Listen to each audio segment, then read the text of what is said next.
మీరు చెప్పినట్టే చేశాను అంకుల్.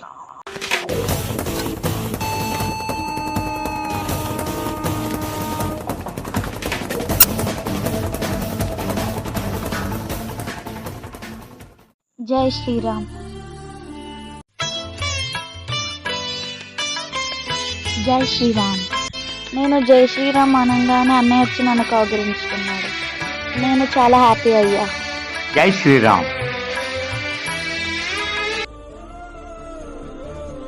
జై శ్రీరామ్, మీకు చెప్పిన ఐడియా బాగుందన్నా. జై శ్రీరామ్.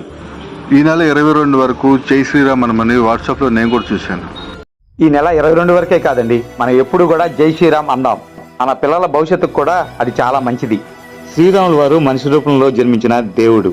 తండ్రికి ఇచ్చిన మాట కోసం అరణ్యవాసం చేసి ఎన్నో కష్టాలు పడి అందరికీ ఆదర్శంగా నిలిచిన